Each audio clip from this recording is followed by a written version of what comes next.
Vamos falar de infidelidade. É um tema que é controverso e que é muito complexo, por isso o vídeo vai ser dividido em duas partes. Tem lógica verem as duas partes do vídeo para compreenderem a totalidade da temática, como em outros temas que já foram abordados. A infidelidade é algo que traz muita gente aos gabinetes de psicologia. A infidelidade sofrida ou infidelidade intentada. Por isso, alguém lhes foi infiel ou a pessoa foi infiel. É algo que torna o contexto da pessoa complexo, desorganizado, não é? A pessoa não sabe o que fazer, não sabe como reagir e, claro, as causas, as origens, as consequências, tudo isto fica no ar, não é? Por isso, quando as pessoas me procuram, visto que a minha área de intervenção em termos de especialidade é o pré-divórcio e o pós-divórcio, aqui sempre casamento, mas é em separações, por isso acompanhar as pessoas na pré-separação, pessoas que querem se separar, mas preparam-se antes, ou as pessoas que se separaram e querem acompanhamento depois, para se reorganizarem, mudarem e seguirem a sua vida. Por isso, nesta situação, quando as pessoas me procuram, e sendo a infidelidade o problema, aqui o meu conselho para ela ou para ele, por isso o conselho é o mesmo para os dois, é se procurarem fidelidade, têm que encontrar pessoas que partilhem da mesma crença. Se são pessoas infiéis, fiquem sozinhos, eles ou elas. Sejam independentes. Por isso, independentes podem fazer a vossa vida sem estarem a juntarem-se a alguém e começarem a construir algo que depois, sabendo vocês que são infiéis, vão destruir, não é? Porque geralmente a pergunta, quando as pessoas procuram um especialista, é o porquê. As pessoas muitas vezes sabem o porquê, não é? Claro, aqui o especialista o que tem que fazer é desconstruir tudo isso para irmos lá atrás ver onde é que algo falhou. A pessoa vem carregada de culpa. Vão ver o vídeo que eu fiz sobre a culpa, que serve para acrescentar algo a esta temática. Por isso, a culpa é o que é que eu fiz, o que é que eu não fiz e o que é que eu devo fazer. São as perguntas mais ouvidas nos gabinetes quando as pessoas procuram. Ou porque alguém lhes foi infiel, ou porque foram infiéis. Claro que estas perguntas todas são derivadas de haver uma relação. As pessoas são um duo, não? É ela e outra pessoa, não é? Por isso, havendo uma relação, existem aqui problemas que levam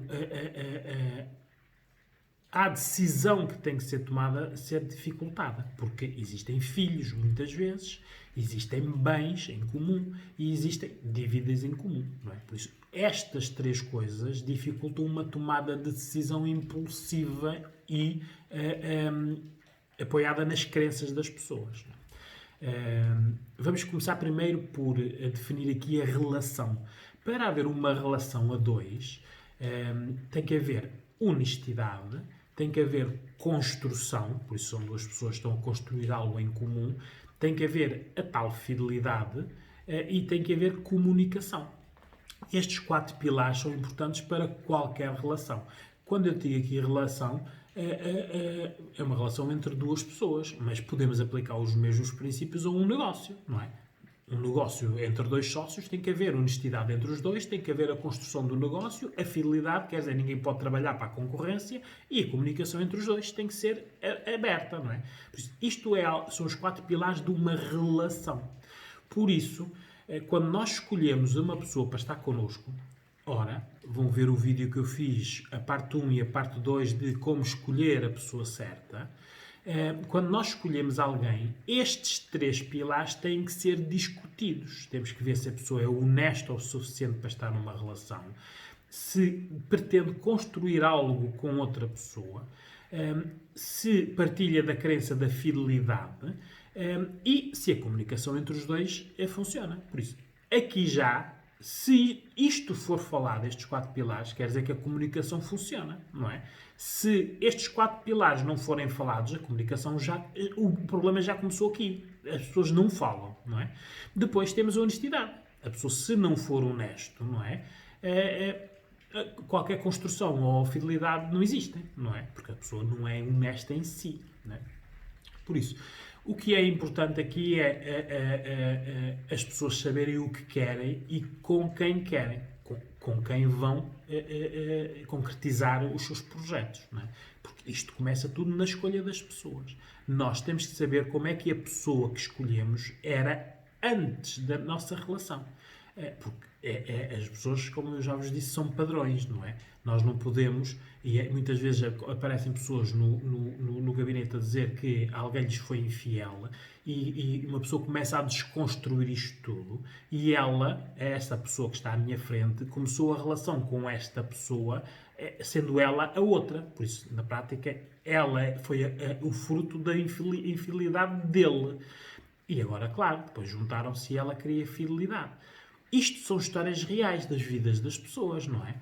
As pessoas acreditam mesmo que o amor pode mudar as coisas. Muitas vezes o amor não é suficiente. E eu, pessoalmente, acho que a fidelidade não tem nada a ver com o amor. Mas pronto, é a minha maneira de pensar. Mas não deixe de demonstrar isso às clientes para elas também verem que existem outras modalidades de relações e outras modalidades de sentimentos e de interagir um com o outro, não é? Há pessoas que são felizes sozinhas, sendo independentes. Não necessitam de outras pessoas para serem felizes. A maioria das pessoas gosta de estar em relações. Algumas, uma grande parte, passa a estar sozinha depois de desilusões nas relações. Mas começaram por ter relações. Agora estão sozinhas e estão felizes, mas é uma consequência de terem tido más relações e por isso mesmo decidiram ficar sozinhas. Por isso, quando há aqui estas relações, as pessoas têm que saber o que querem.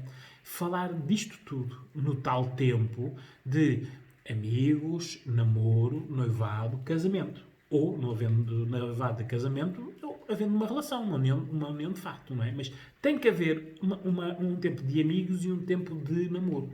Hoje em dia, a velocidade que as relações tomaram, não é? As pessoas começam pela cama, pelo sexo, não é? E depois vão tentar construir alguma coisa em cima disso, não é? Ora, uma relação que começa logo pelo sexo, não é muito difícil de compreender de que a fidelidade vai ser um problema, não é?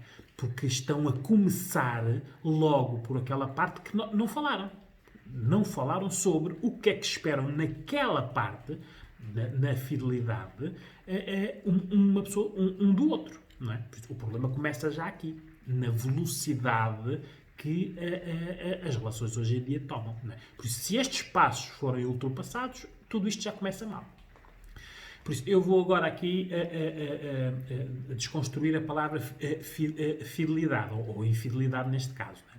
É um descumprimento de regras. Por isso, existem regras entre duas pessoas e quem é infiel não as está a cumprir. É uma violação dos limites que foram definidos. Por isso, as duas pessoas falaram e disseram, vamos entrar numa relação e queremos que a fidelidade exista. As regras são estas e tem que haver consequências, não é? Consequências. Por isso, notem bem esta palavra, consequências, porque nós vamos falar nela depois, mais tarde. Não é? Aqui a infidelidade pode ser masculina ou feminina, não é? Elas são vividas de maneiras diferentes. É a única parte do vídeo onde eu aqui vou distinguir as duas partes, porque tudo o resto é igual para ele ou para ela, não é? Por isso, na infidelidade masculina, o homem procura outras mulheres, por isso, um homem que esteja numa relação procura outras mulheres como complemento. Na infidelidade feminina, a mulher estando numa relação procura outros homens como substituição do que tem e do que não tem. Por isso, já aqui há uma divergência. Por isso, o homem consegue gerir 2 ou 3 pessoas e a mulher tem uma relação, não tem algo na sua relação ou tem algo que não gosta e quando é infiel está numa parte emocional e deseja uma substituição. Depois, o homem é mais racional, por isso consegue compartimentar esta gestão de sentimentos, enquanto a mulher envolve-se emocionalmente, não é? O amor que está a suportar a sua infidelidade e a aliviar as suas culpas, não é? Porque a infidelidade envolve culpas, tanto do homem como da mulher. Ora, vão ver o vídeo que eu fiz sobre as culpas, porque mesmo nas culpas o homem e a mulher interpretam e assumem as culpas de formas diferentes. Depois, o homem é infiel pelo o instinto de caça, pela sedução, não é? Quer aquela pessoa e é um desafio. A mulher é infiel por experiência, quer ser o que não pode ser na sua relação. Muitas mulheres procuram fora o que não têm dentro da sua relação. E muitas vezes aqui o lado emocional é que lhes permite essa parte. Apaixona-se por outra pessoa porque não tem o que procura dentro de casa. E claro, o homem procura o sexo, a parte física em si, e a mulher procura a realização das fantasias envolvendo o romance. Não é? Claro que há exceções, aqui é esta discriminativa dos homens e das mulheres, mas isto é a maioria das pessoas. Por isso, aqui vamos começar a desconstruir isto. Por isso, as consequências da infidelidade podem ser emocionais ou físicas. Não é? As consequências da infidelidade na parte emocional é a desilusão, a pessoa ama, é traída, sente-se enganada no amor, a tristeza que acompanha, não é? A impotência de não poder fazer nada, por isso nada daquilo dependeu, ela não pode mudar nada do que aconteceu. É uma quebra na sua idealização. Aqui tanto está para homens para mulheres. O que idealizaram foi quebrado. Eles não previram, não idealizavam que ia haver infidelidade, não é? Por isso, isto é uma quebra da idealização, do futuro, da construção. Há um desamor, há raiva, não é? Depois pode haver aqui a vingança, inseguranças a nível de autoestima, e depois também pôr em causa as suas competências, né? O que é que eu faço errado ou o que é que eu não sei fazer. Esta é a parte emocional. Depois tem as consequências físicas, que é o nojo, a aversão ao contacto, não é? Os medos que o nosso corpo memoriza, por isso, a partir de uma infidelidade, a parte sexual não é a mesma, o corpo muda.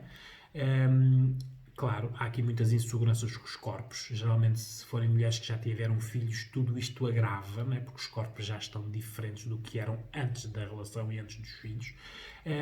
E entra aqui também a parte da competência física, né? Eu sei fazer tudo, oral, vaginal, anal. Isto é uma das situações que entra para a competência e para as culpas que a mulher também suporta. Ora, isto tem a ver originalmente com uma educação, não é? Os perfis das pessoas vêm todos aqui da educação. Se for uma educação muito rígida, por isso que não permite nenhuma aprendizagem a nível de sexualidade, não é? Há muito tem que haver uma relação, tem que haver a tal fidelidade, tem que haver a pessoa só pode ser de uma pessoa. Por isso, isto vem logo desde pequenino. Claro que aqui a modelagem das crianças, a verem os pais e as mães, tem muito a ver. Se for um casal, se forem casais com filhos de pais divorciados, né? E como é que eles aprendem com o pai e com a mãe. Porque pela modelagem eles estão a ver, se o pai for infiel, ele vê o pai a ter mais do que uma pessoa, não é? Ou não estar muito tempo em casa, ou as discussões, porque as crianças ouvem isto tudo. Ou olharem para a mãe, né? Se a mãe aceita estas situações, se nas discussões acaba sempre por dar mais uma oportunidade, isto estão a aprender por modelagem. A religião tem aqui uma componente, não é? Importante na parte da fidelidade, visto que tem a parte do pecado, não é? Que é muito visualizado na religião como a mulher adúltera apedrejada, não é? isto fica na educação central, nuclear da pessoa. Depois aqui, no género, não é? A educação não é igual para os homens e para as mulheres, não é? Aqui começa logo o erro, é aqui que começa, porque os meninos hoje em dia, mesmo nas primárias, os meninos têm muitas namoradas e os papás e as mamães batem muitas palmas e depois tem uma filha que tem um namorado e a mamãe dá-lhes parabéns por só ter um namorado, não é? É aqui que já começa a diferenciação. E depois há o social, não é? Nós vivemos numa sociedade machista, não é? Um homem, quando tem muitas mulheres, é visto pelos pares como um campeão, não é? Uma mulher, quando tem muitos homens, não é visto como uma puta, não é? Isto é o que a sociedade nos rotula, não é? Aqui também já é esta diferenciação. E isto começa desde pequenino, não é? Porque não começa nas crianças, mas as crianças veem isto nos adultos, não é? Aqui as idades é muito importante por isso que a fidelidade é aprendida pelas crianças pela tal modelagem, né? Olham para o pai, olham para a mãe e veem como é que as relações funcionam, as discussões, a comunicação, os tempos de presença e de ausência. Se os pais são separados, quem é o primeiro o progenitor a ter par? Geralmente é o pai. A mãe fica mais tempo sozinha, ou a mãe tem outros companheiros e os companheiros não respeitam os filhos. Todas estas confusões do dia a dia, porque isto são problemas reais, eu não estou a falar aqui de nada abstrato, isto existe, não é? As crianças veem isto e aprendem. Os adolescentes estão numa tentativa e erro, não é? Quanto mais namoradas tiverem, melhor. O problema é que têm muitas desilusões, por isso eles acabam sempre por ter mais rejeição do que aceitação. E hoje em dia vemos nas relações dos jovens, dos adolescentes, que as próprias relações já são muito violentas no discurso, nos afetos, e aqui assim, a fidelidade aqui já não existe, não é? Ele anda com quantas quer, não é? Muitas vezes amigas das amigas dela, da pessoa com quem tem a relação, e ela, muitas não querem ter só uma relação, como por exemplo a mãe só teve um homem na sua vida, por isso quer ter mais experiências, mais comparativos, e é aqui que tudo isto é consolidado. Depois os adultos, claro, têm que experimentar o que não tiveram, não é? Porque nós depois agimos por comparativos, não é? Nós temos a nossa relação e comparamos com outras relações. Se as outras relações forem mais felizes, tentemos a ver o que é que faz aquela relação ser mais feliz. E muitas vezes a infidelidade é algo que torna as pessoas felizes, não as relações. As pessoas. Por isso, quando nós vemos uma relação e a relação em si é boa, e depois vemos as pessoas em separado, não é? Ele com uma data de mulheres, não é? E ela a sair com as amigas às sextas e aos sábados e a fazer o que quer, as pessoas em si estão felizes em cada sua vida, não estão, mas se calhar felizes juntos, não é? Por isso é que o meu conselho sempre às pessoas se querem a fidelidade garantida, não tenham relações. Podem ter sexo, podem ter carinho, podem ter saídas, podem ter amigos, mas não tenham relações. A relação em si, a infidelidade, só pode existir quando há uma relação, a dois, não é? Porque é algo que é pedido não verbalizado, não é? Isto ninguém fala. Quando entram numa relação, isto é feito por mensagens. Então, amam-se muito, não é? Mas depois vão na rua e ele olha para ela ou ela olha para ele e diz: ouve lá, o que é que estás a fazer? Isto é o tipo de verbalização que fazem. Por isso, estas pessoas não falaram antes, disseram assim: olha, eu procuro uma pessoa fiel, esta é a minha crença, este é o que eu quero. Isto não existe, não. Existe depois nestes avisos.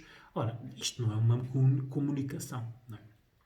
Depois, os idosos desvalorizam a fidelidade, até mesmo já por incapacidade, não é?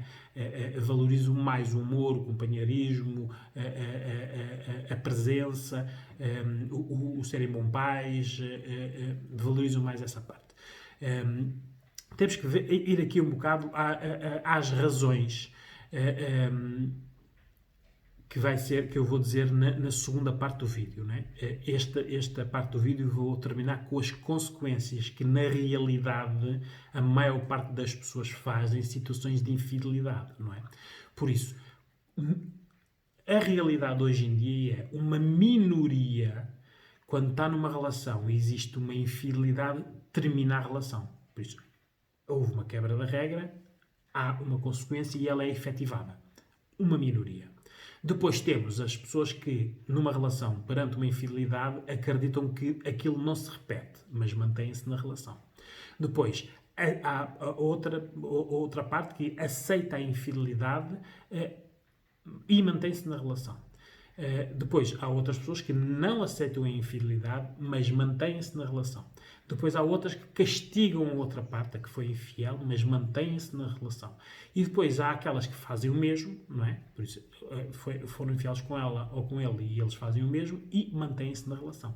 Por isso, o padrão aqui é mantém-se uma relação, tendo sido quebrada uma das regras que não foi verbalizada, mas que os dois pensavam que era importante para os dois. É aqui que nós temos que pensar que se há uma má comunicação, por isso, nos 4 pilares, a honestidade, a construção, a fidelidade e a comunicação como falhou no início, nós estamos perante algo que iria acontecer, porque não foi falado. Por isso, vejam agora a parte 2 do vídeo, que é onde nós vamos entrar nas razões, nas causas, aprofundar esta parte. Só tem lógica compreenderem toda a temática se virem as duas partes, parte 1 e parte 2.